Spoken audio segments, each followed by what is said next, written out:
Bonjour, bienvenue dans un nouveau numéro d'Escapade. Je suis avec Anne Galloyer. Anne Galloyer, bonjour. Bonjour. Alors je suis dans un endroit assez particulier. À première vue, on ne sait pas vraiment où on est. Si vous pouviez m'aider, me dire où on est.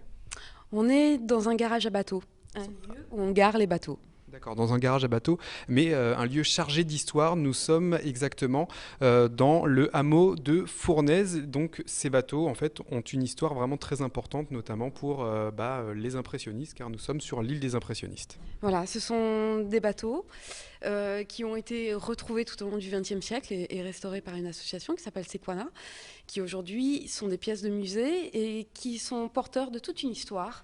L'histoire notamment du canotage et qui s'est épanouie durant toute la seconde moitié du XIXe siècle sur les bords de Seine, notamment à Chatou, notamment sur l'île de Chatou, qui avait été surnommée à l'époque parfois le Trouville des bords de Seine, la nouvelle Citerre, et qui était un lieu absolument paradisiaque pour les Parisiens qui cherchaient un petit peu de la verdure, de la fraîcheur pendant l'été. Donc, c'est vrai comment dire, sur cette île des impressionnistes, il y a eu beaucoup de passages, notamment d'artistes, et c'est surtout pour ça qu'elle est réputée. Qui, par exemple, est-ce que vous pouvez nous donner des noms avant de parler justement des Fournaises qui étaient les propriétaires des lieux? Alors, qui a marqué l'histoire de ces lieux? Alors, l'île, elle est surtout marquée par Renoir, qui a fréquenté la maison, on va dire, pendant une quinzaine d'années, avec beaucoup d'assiduité, régulièrement à la belle saison, puisqu'il avait ses parents qui habitaient à Louvciennes, à 5 km d'ici. Renoir y a peint peut-être une quarantaine de tableaux, on pense aujourd'hui, mais enfin, il n'est pas le seul. D'autres impressionnistes habitaient pendant quelque temps dans notre région. Pissarro aussi, Sisley. Manet avait une maison dans la ville qui se trouve en face de Chatou, à Rueil-Malmaison. Berthe Morisot est venu passer quelques vacances aussi à Bougival. Monet y a résidé aussi à Bougival pendant l'été 1869. Ils sont assez nombreux. Et puis beaucoup d'autres artistes qui n'ont pas forcément laissé leur nom dans la mémoire collective, mais qui sont pour nous très importants en termes d'histoire de l'art. D'accord, on va continuer à évoluer. Je vous laisse fermer la porte. Et donc, ce lieu s'appelle donc le hameau Fournaise. Également à côté, la maison Fournaise, le musée Fournaise. Alors, Fournaise, c'est un nom de famille. D'où vient ce nom de famille? C'est le nom des propriétaires du restaurant qui était installé sur l'île. Ces Fournaises étaient constructeurs de bateaux, ces petits bateaux qu'on a pu voir. Et ils ont remarqué que les Parisiens qui venaient faire du bateau avaient faim et soif et qui se rendaient dans d'autres petites gargotes sur le long des bords de Seine et qui seraient quand même plus judicieux s'ils ouvraient eux-mêmes un restaurant. C'est ce qu'ils ont fait en 1857. Madame Fournaise est passée derrière les fourneaux et sa cuisine était sympathique. Monsieur Fournaise rigolo, accueillant, chaleureux, organisant parfois aussi des joutes nautiques.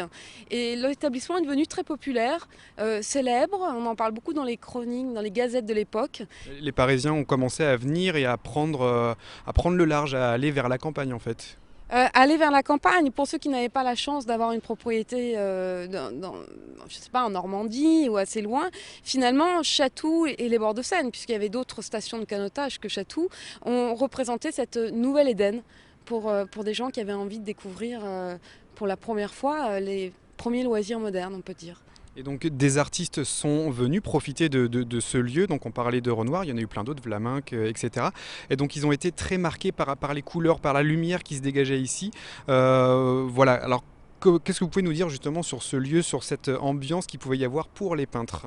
Je crois que les peintres impressionnistes sont venus pour plusieurs raisons. D'abord, ils avaient une trentaine d'années quand ils ont commencé à peindre ici à Chatou. Ils avaient déjà beaucoup peint en forêt de Fontainebleau, mais c'était une peinture encore assez sombre.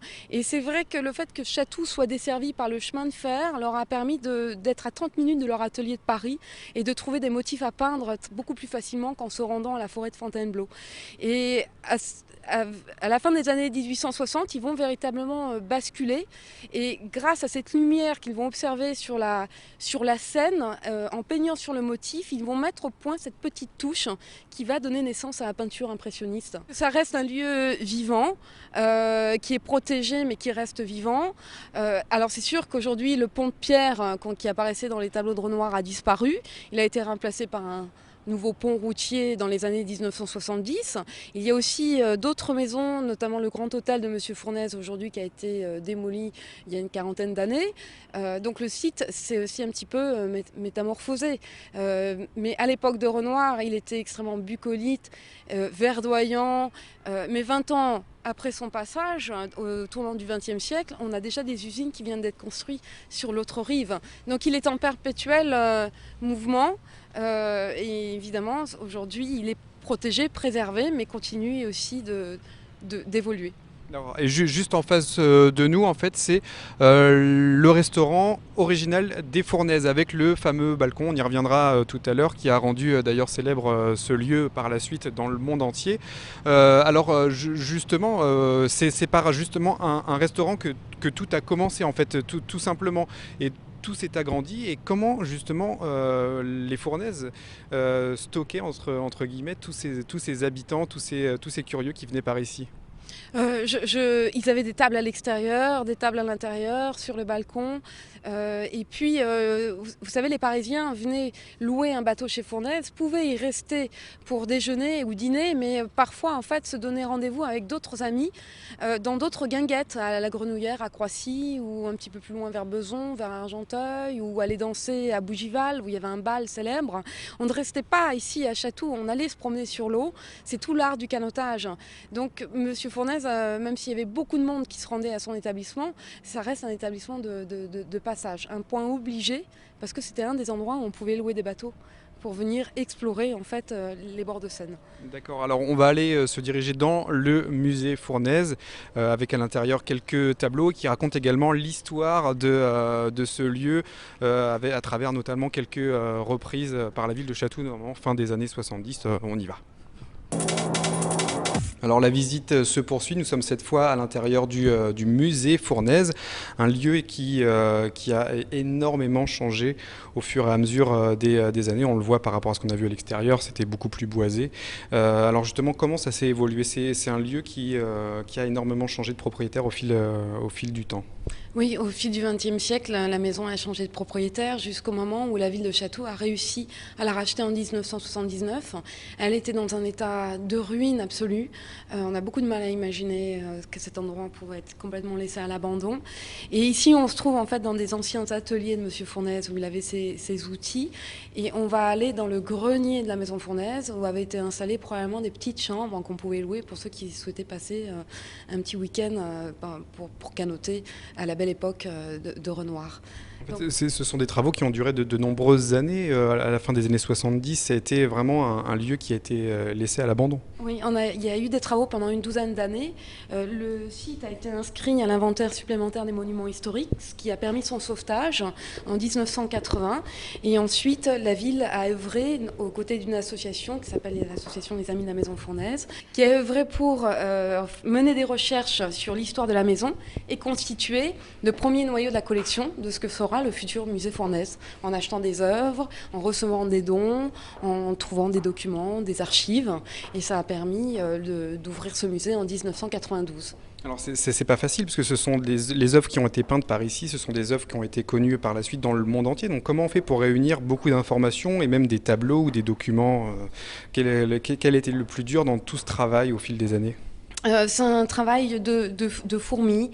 Il faut aller en bibliothèque, il faut aller dans les archives. Il faut aussi faire de la communication puisque des gens se manifestent en disant mais j'ai un tableau ou j'ai un livre ou j'ai des photos.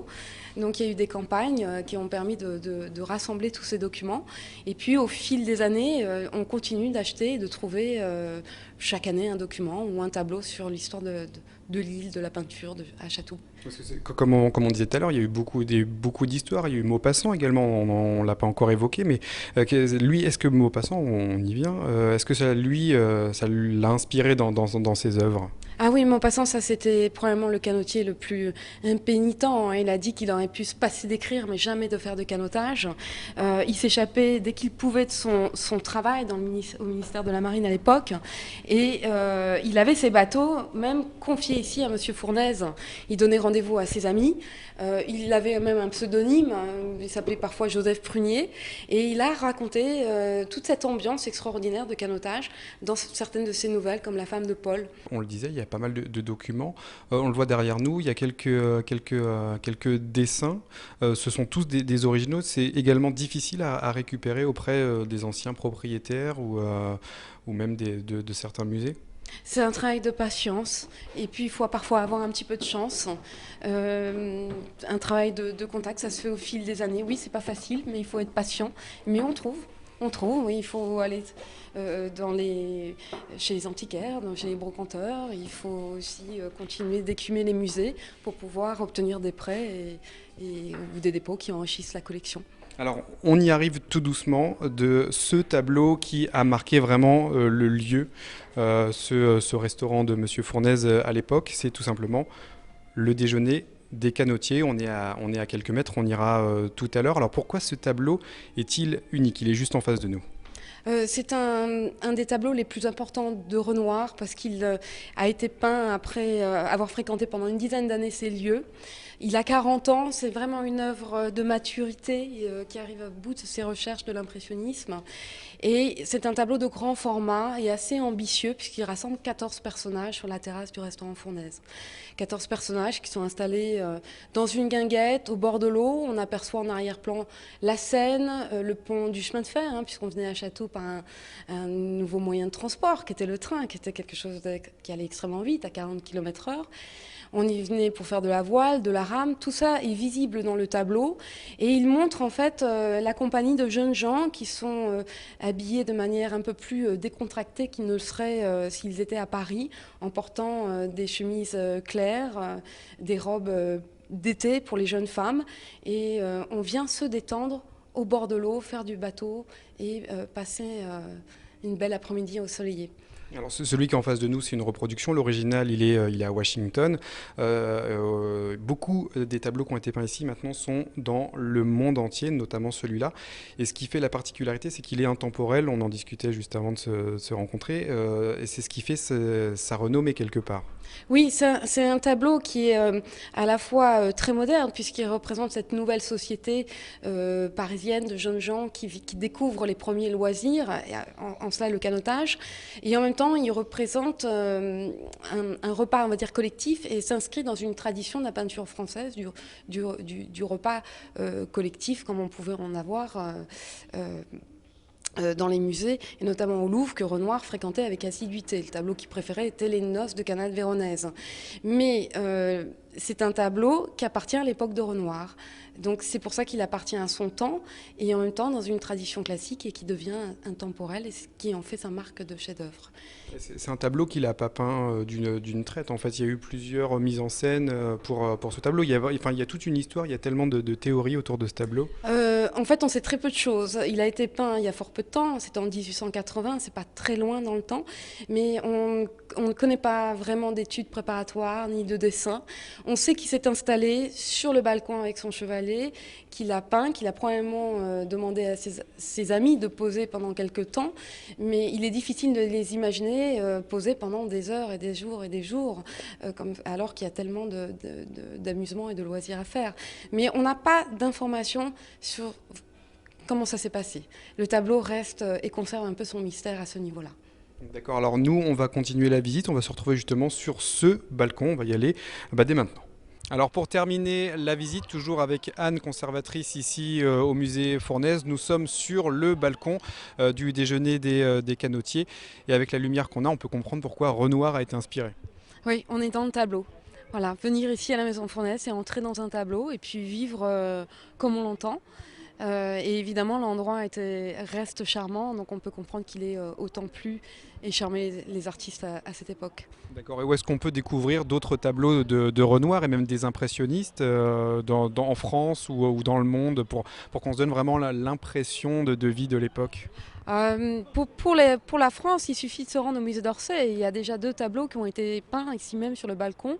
On pense à un portrait d'Alphonsine Fournaise et puis notamment là-bas la danse à la campagne qui a été peint ici dans l'angle du balcon. Sinon, il faut se rendre aux États-Unis, à Washington pour le déjeuner des Canotiers ou à Chicago pour aller voir le portrait du monsieur Fournaise. Eh bien, merci Anne pour cette visite ici donc sur le hameau Fournaise, sur l'île des impressionnistes à Chatou. Merci pour cette visite et quant à nous, on se retrouve la semaine prochaine pour une nouvelle visite quelque part dans les Yvelines pour Escapade. Cette émission est à retrouver sur notre site internet www.yvelinin.com. À bientôt.